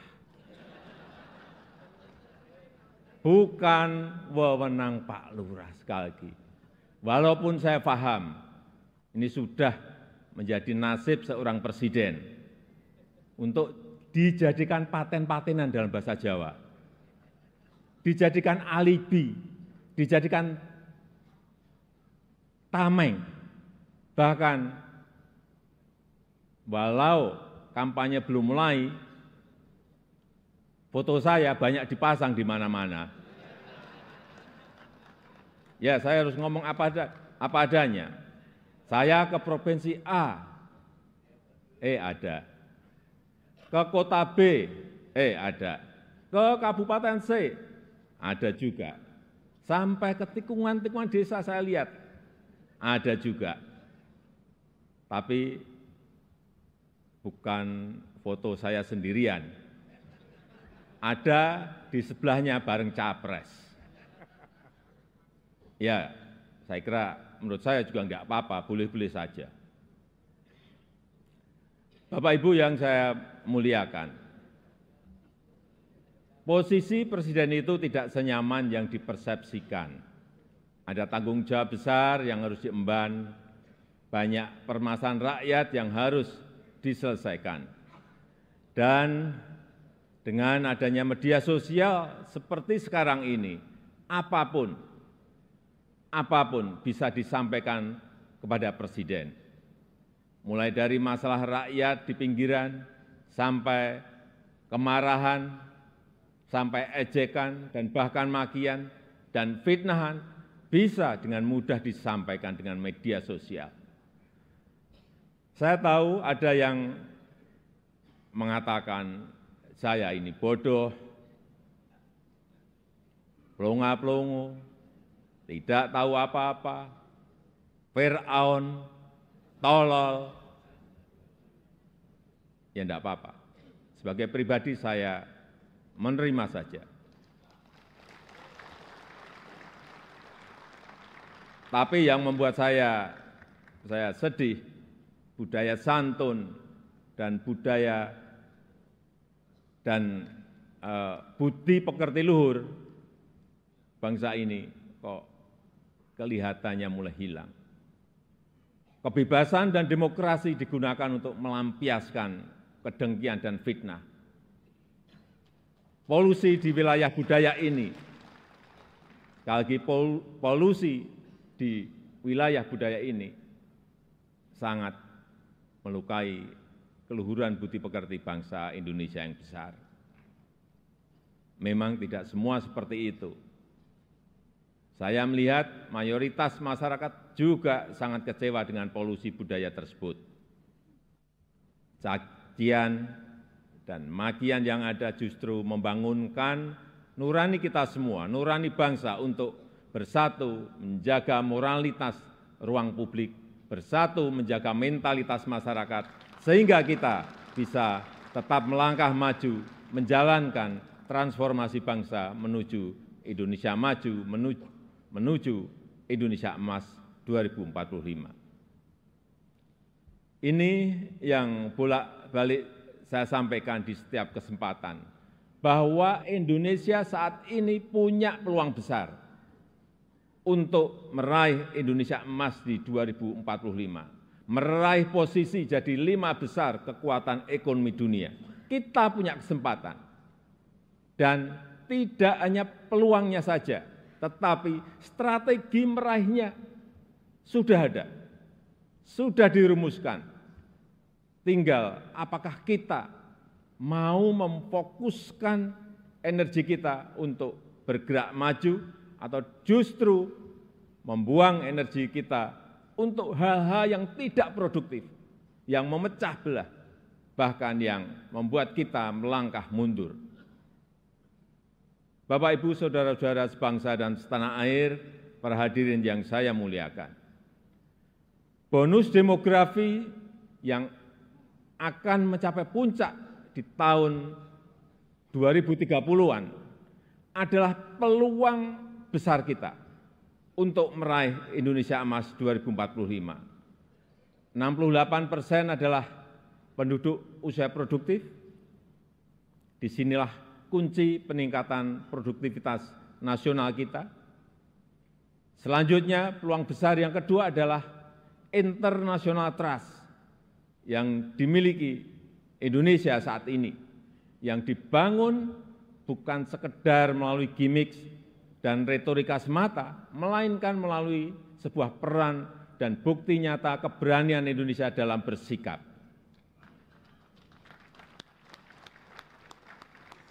Momentum presidensi Indonesia di G20, keketuaan Indonesia di ASEAN, konsistensi Indonesia dalam menjunjung HAM, kemanusiaan dan kesetaraan, serta kesuksesan Indonesia menghadapi krisis dunia 3 tahun terakhir ini telah mendongkrak dan menempatkan Indonesia kembali dalam peta percaturan dunia.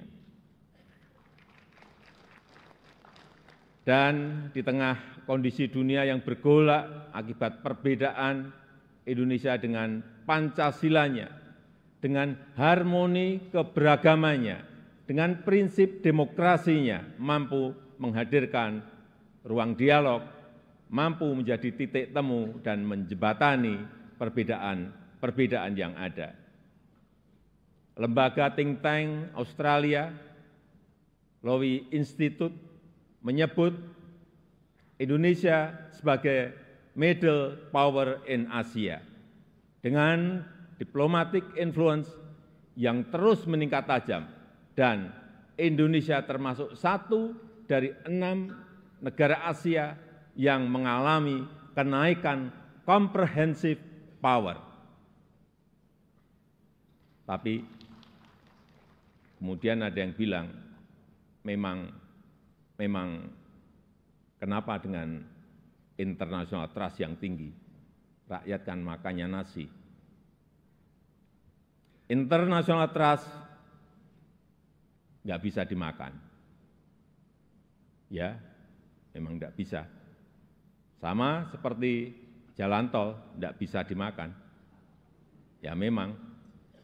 Nah, ini contoh menghabiskan energi untuk hal-hal yang tidak produktif. Tapi tidak apa-apa. Saya malah senang, memang harus ada yang begini-begini, supaya lebih berwarna, supaya tidak monoton dunia ini. Bapak Ibu yang saya muliakan, dengan international trust yang tinggi, kredibilitas kita akan lebih diakui. Kedaulatan kita akan lebih dihormati. Suara Indonesia akan lebih didengar, sehingga memudahkan kita dalam setiap bernegosiasi. Peluang tersebut harus mampu kita manfaatkan. Rugi besar kita jika melewatkan kesempatan ini, karena tidak semua negara memilikinya dan belum tentu akan kembali memilikinya. Sehingga strategi pertama untuk memanfaatkan kesempatan ini adalah mempersiapkan sumber daya manusia Indonesia. Kita telah berhasil menurunkan angka stunting menjadi 21,6% di 2022 dari angka sebelumnya 37%. Menaikkan indeks pembangunan manusia menjadi 72,9 di 2022. Menaikkan indeks pemberdayaan gender menjadi 76,5 di tahun 2022. Menyiapkan anggaran perlindungan sosial total kalau dijumlah dari 2015 sampai 2023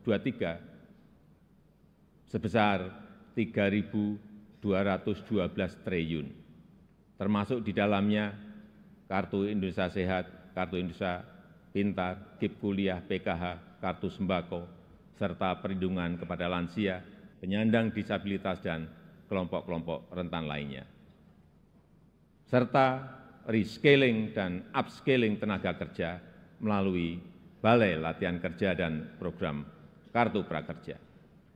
Di saat yang sama, SDM yang telah kita persiapkan harus mendapatkan lapangan kerja untuk menghasilkan produktivitas nasional. Sehingga kita juga harus mengembangkan sektor ekonomi baru yang membuka lapangan kerja sebanyak-banyaknya, yang memberikan nilai tambah sebesar-besarnya. Disinilah peran sektor ekonomi hijau dan hilirisasi sebagai window opportunity kita untuk meraih kemajuan. Karena Indonesia sangat kaya sumber daya alam, termasuk bahan mineral, hasil perkebunan, hasil kelautan, serta sumber energi baru dan terbarukan. Tapi kaya SDA saja, kaya sumber daya alam saja tidak cukup. Jadi pemilik saja juga tidak cukup. Karena itu akan membuat kita menjadi bangsa pemalas yang hanya menjual bahan mentah kekayaannya tanpa ada nilai tambah, tanpa ada keberlanjutan. Saya ingin tegaskan, Indonesia tidak boleh seperti itu. Indonesia harus menjadi negara yang juga mampu mengolah sumber dayanya, mampu memberikan nilai tambah dan mensejahterakan rakyatnya. Dan ini bisa kita lakukan melalui hilirisasi yang sudah ratusan kali saya sampaikan, puluhan kali saya sampaikan. Hilirisasi yang ingin kita lakukan adalah hilirisasi yang melakukan transfer teknologi, yang memanfaatkan sumber energi baru dan terbarukan, serta meminimalisir dampak lingkungan. Pemerintah telah mewajibkan perusahaan tambang sekarang ini untuk membangun pusat pembibitan, membangun pusat persemaian, untuk menghutankan kembali lahan pasca tambang, pasca penambangan. Hilirisasi yang ingin kita lakukan adalah hilirisasi yang tidak hanya pada komoditas mineral, tapi juga non-mineral, seperti sawit, rumput laut, kelapa, dan komoditas-komoditas potensial lainnya yang mengoptimalkan kandungan lokal, yang bermitra dengan UMKM, bermitra dengan petani, bermitra dengan nelayan, sehingga manfaatnya terasa langsung bagi rakyat kecil. Upaya ini sedang kita lakukan dan harus terus dilanjutkan. Ini memang pahit bagi para pengekspor bahan mentah. Ini juga mungkin pahit bagi pendapatan negara dalam jangka pendek. Tapi jika ekosistem besarnya sudah terbentuk, jika pabrik pengolahannya sudah beroperasi, saya pastikan ini akan berbuah manis pada akhirnya. Terutama bagi kesejahteraan masyarakat Indonesia. Sebagai gambaran, setelah kita stop ekspor nikel ore di tahun 2020, investasi hilirisasi nikel tumbuh pesat. Kini telah ada 43 industri pengolahan nikel yang akan membuka peluang kerja yang sangat besar. Ini baru satu komoditas. Dan jika kita konsisten dan mampu melakukan hilirisasi untuk nikel, kemudian tembaga, kemudian bauksit, kemudian CPO, dan rumput laut, dan yang lain-lainnya, berdasar hitung-hitungan perkiraan, dalam 10 tahun pendapatan per kapita kita, dalam 10 tahun mendatang pendapatan per kapita kita akan mencapai 153 juta. Atau 10.900 US dollar. Dalam 15 tahun, pendapatan per kapita kita akan mencapai 217 juta rupiah.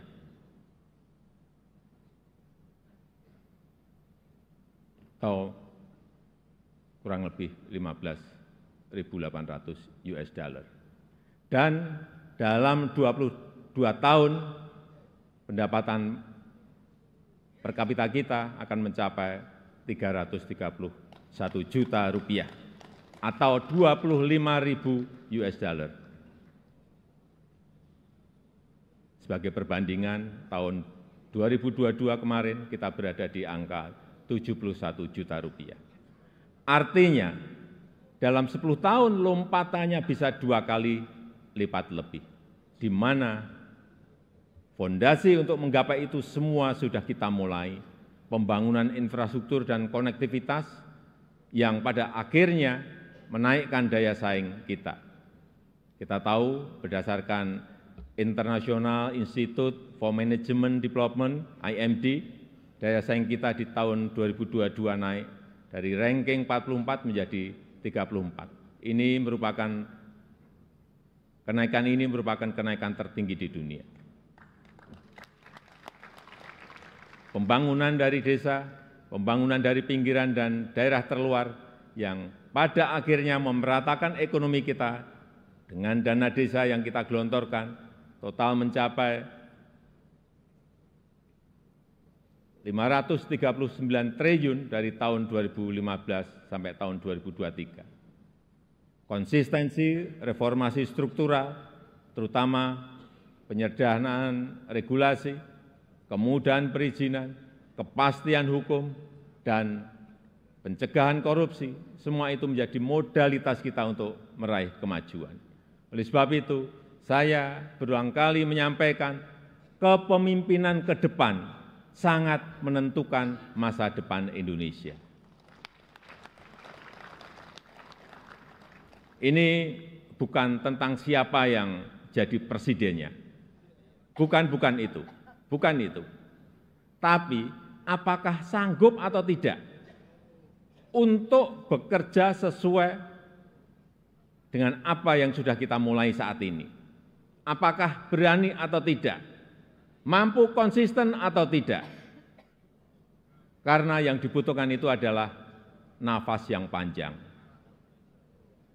Karena kita tidak sedang jalan-jalan sore. Kita juga tidak sedang lari sprint.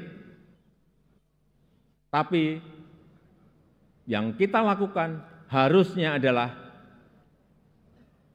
lari maraton untuk mencapai Indonesia emas. Bapak Ibu yang saya muliakan, tantangan ke depan tidaklah mudah. Pilihan kebijakan akan semakin sulit, sehingga dibutuhkan keberanian, dibutuhkan kepercayaan untuk mengambil keputusan yang sulit dan keputusan yang tidak populer. Oleh sebab itu, menurut saya, pemimpin itu harus punya public trust, karena kepercayaan adalah salah satu faktor penentu bisa berjalan atau tidaknya suatu kebijakan, bisa diikuti atau tidaknya sebuah keputusan.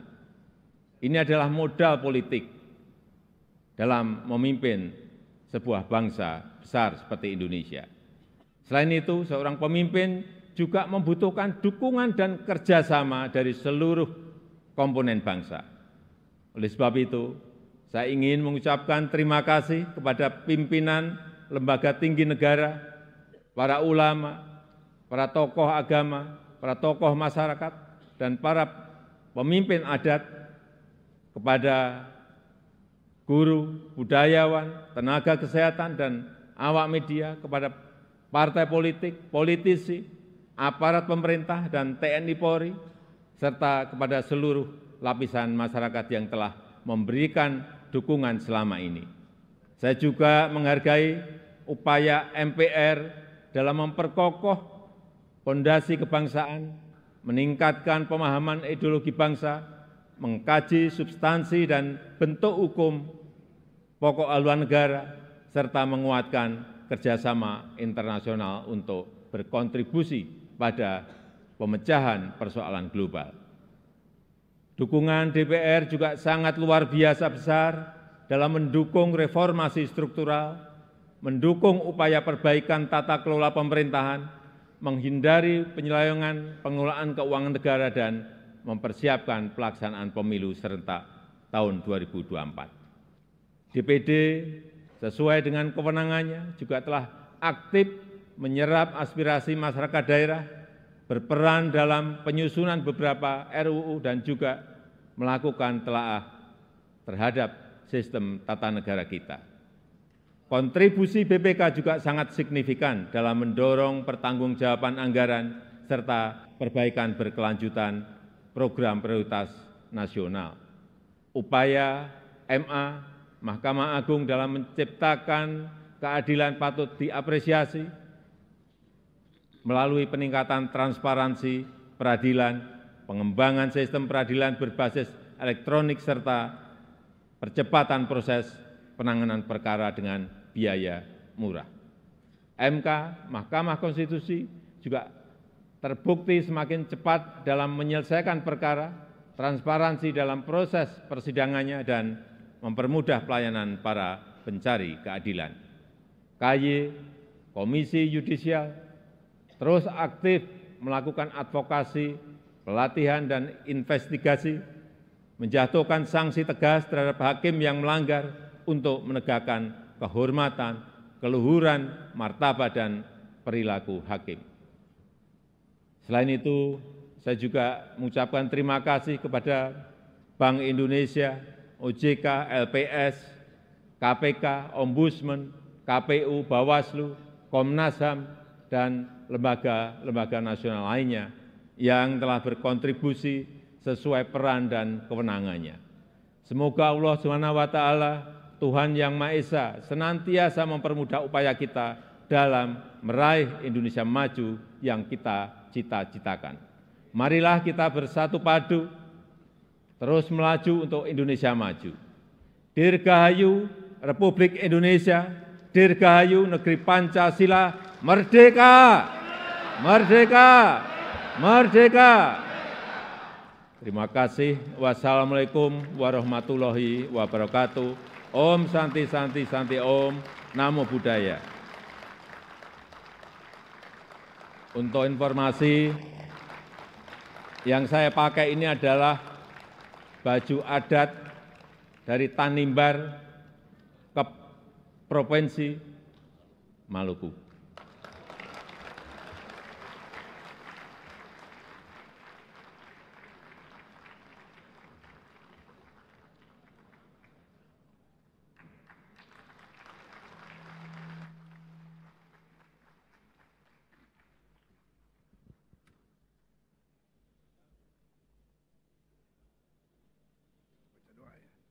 Terima kasih kepada Saudara Presiden yang telah menyampaikan laporan kinerja lembaga-lembaga negara dan pidato kenegaraan dalam rangka Hari Ulang Tahun Proklamasi Kemerdekaan Republik Indonesia yang ke-78.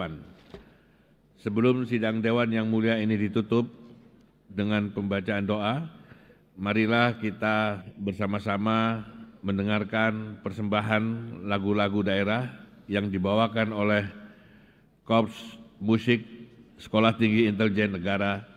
Kami persilahkan.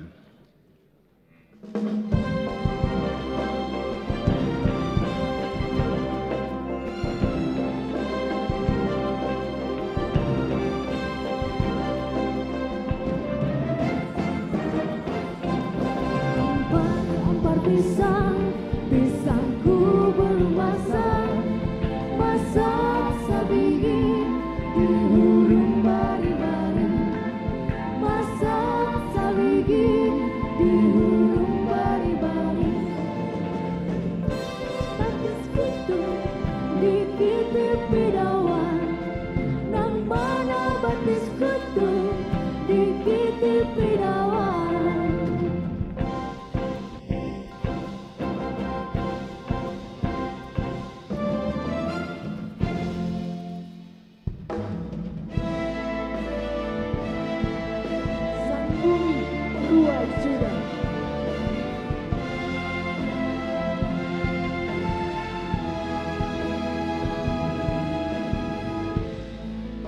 Ujung danau ranau terlium tuai kanan sampai pantai Lawa Jawa. Pesisir berpadu jadi say di lambai, lampu say kalau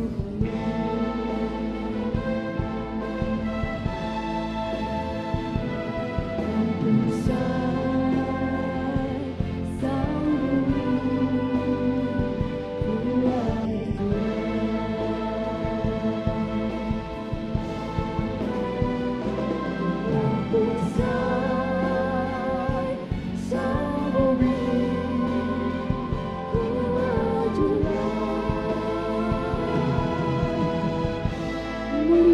Julang kami hasil jak evolusi berguna bagi sesama alam butuh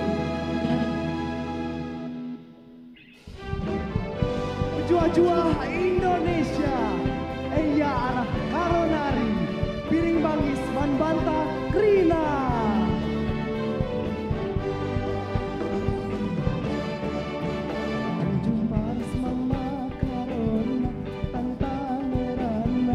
biru manisku, untuk kau aku selepas gagap ke aku.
Terima kasih kepada Korps Musik Sekolah Tinggi Intelijen Negara. Selanjutnya kami persilakan Saudara Profesor Dr. Kiai Haji Nasaruddin Umar MA, Imam Besar Masjid Istiqlal untuk memimpin pembacaan doa.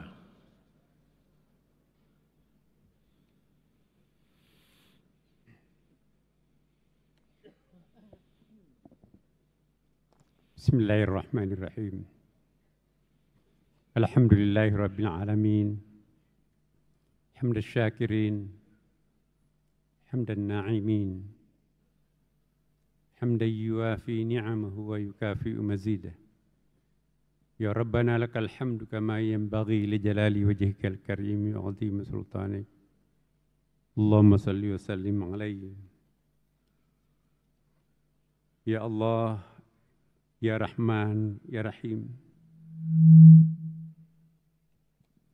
Dari lubuk hati paling tulus, kami memanjatkan syukur kehadirat-Mu karena pagi hari yang berbahagia ini bisa menyelenggarakan sidang tahunan MPR RI dan sidang bersama DPR DPD RI tahun 2023. Dengan agenda mendengarkan pidato kenegaraan Presiden kami dalam rangka Hari Ulang Tahun ke-78 Kemerdekaan Republik Indonesia tahun 2023. Sebuah artikulasi syukur kenegaraan di dalam memaknai proklamasi kemerdekaan bangsa kami. Ya Allah, Ya Hamid, Ya Syakur, Engkau pernah menjanjikan kami, la in syakartum la azidannakum. Jika kalian bersyukur, pasti kami menambah nikmat kalian.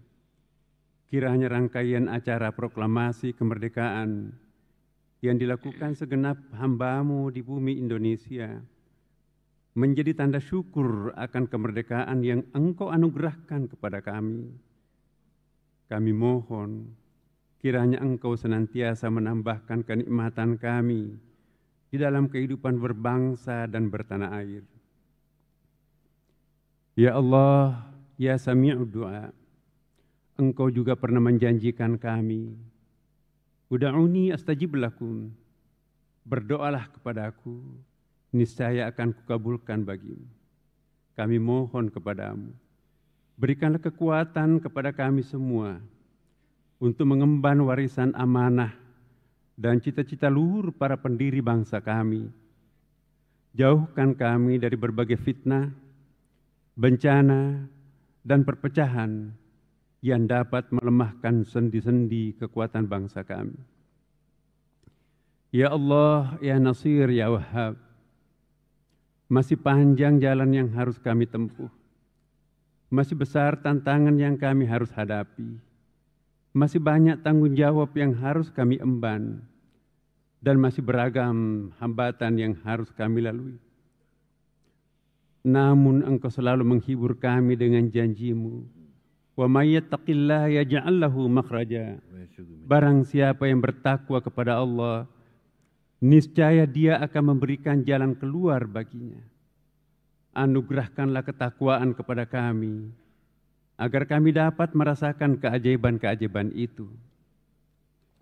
Ya Allah, Ya Halim, Ya Sabur, perkenankanlah kami memilih jalan kesabaran di dalam menghadapi berbagai cobaan dan tantangan, karena Engkau pernah mengingatkan kami, wala in sabartum lawa khairul lissabirin.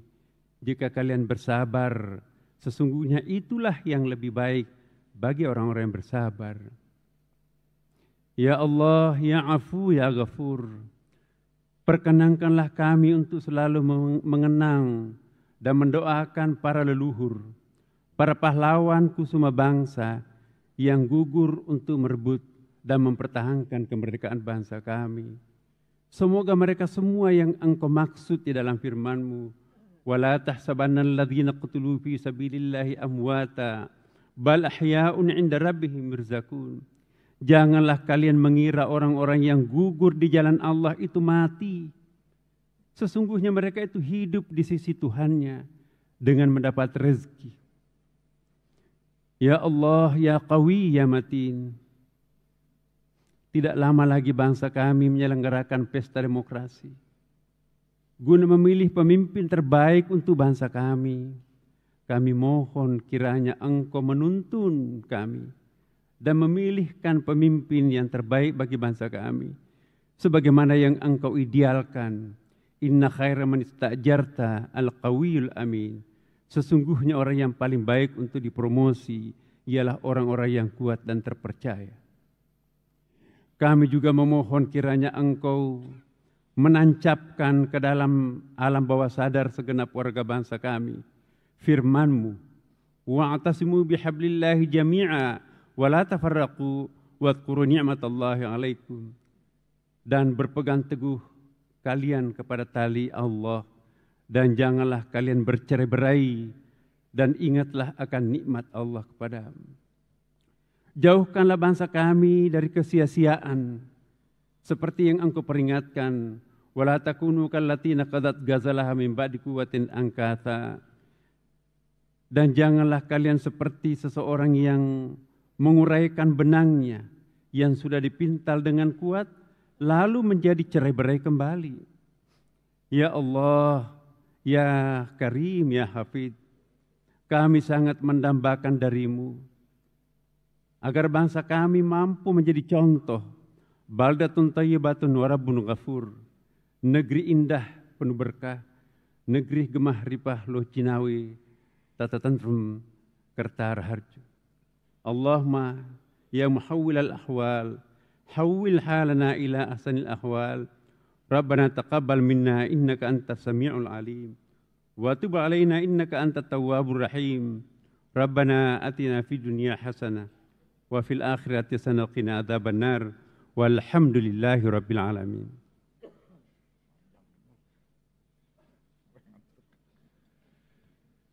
Terima kasih kepada Saudara Profesor Dr. Kiai Haji Nasaruddin Umar yang telah membacakan doa. Semoga Allah Subhanahu wa taala, Tuhan yang Maha Esa, mengabulkan doa, harapan dan ikhtiar kita. Amin ya rabbal alamin.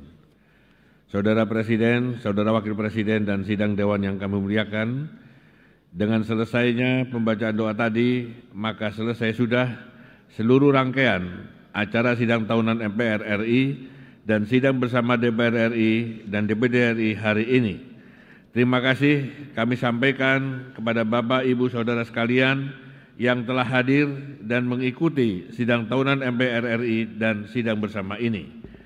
Sekali lagi, marilah kita kembali kepada jati diri kita sebagai bangsa Indonesia, kembali kepada Pancasila untuk Indonesia yang lebih baik. Dirgahayu Republik Indonesia yang ke-78. Merdeka! Dengan mengucapkan Alhamdulillahirabbil alamin, sidang tahunan MPR RI, sidang bersama DPR RI dan DPD RI kami tutup. Wallahu muwaffiq ila aqwamit thoriq. Wassalamualaikum warahmatullahi wabarakatuh. Salam damai sejahtera bagi kita semua. Om Santi, Santi Santi Om. Namo Buddhaya, salam kebajikan. Hadirin dimohon berdiri.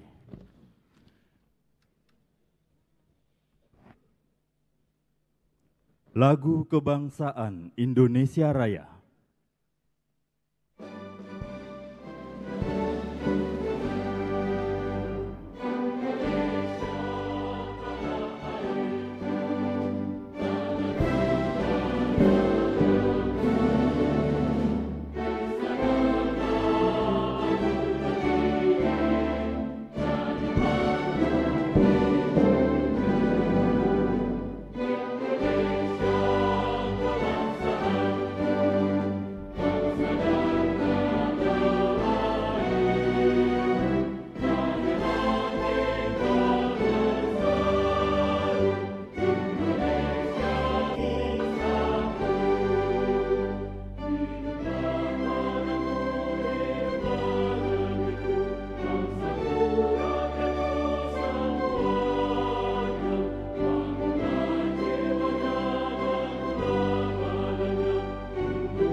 Presiden Republik Indonesia dan Wakil Presiden Republik Indonesia didampingi Ketua MPR RI, Ketua DPR RI, dan Ketua DPD RI meninggalkan ruang rapat paripurna.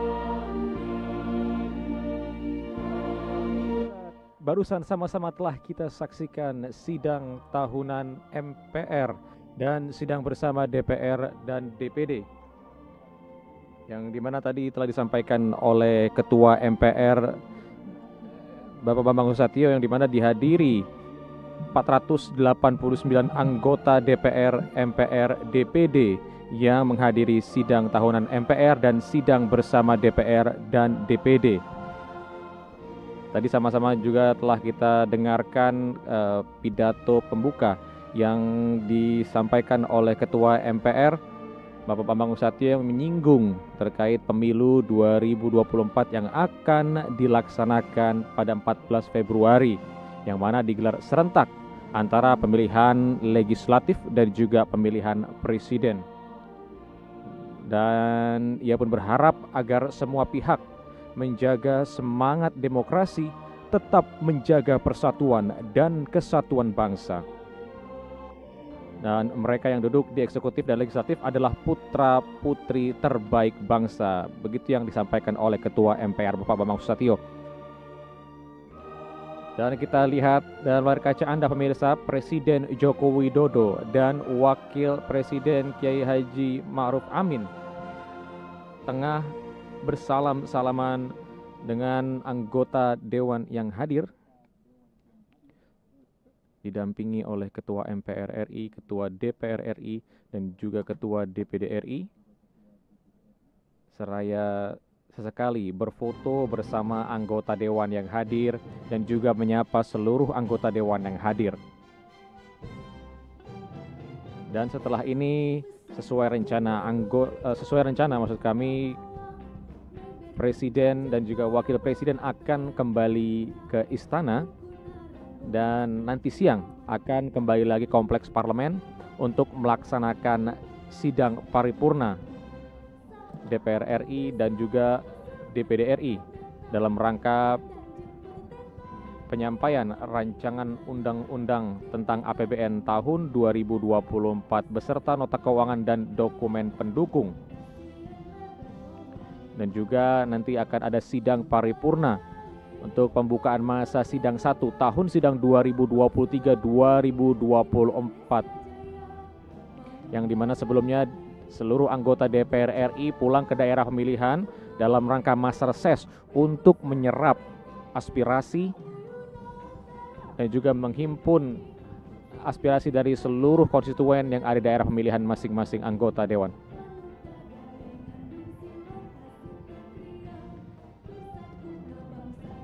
Dan kita lihat pemirsa, anggota Dewan berfoto dan berselfie bersama dengan Presiden Joko Widodo yang mengenakan pakaian adat Maluku Tanimbar.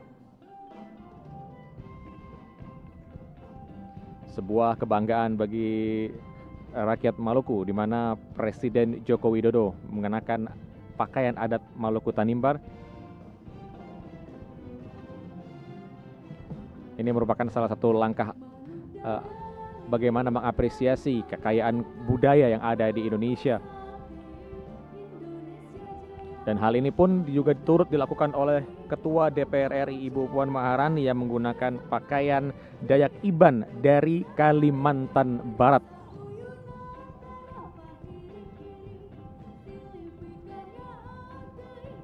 Dan sebelum meninggalkan ruang rapat paripurna, Presiden Joko Widodo beserta Wakil Presiden Kiai Haji Ma'ruf Amin menyempatkan untuk berkeliling, bersalam-salaman dan saling menyapa dengan anggota Dewan yang hadir pada siang hari ini.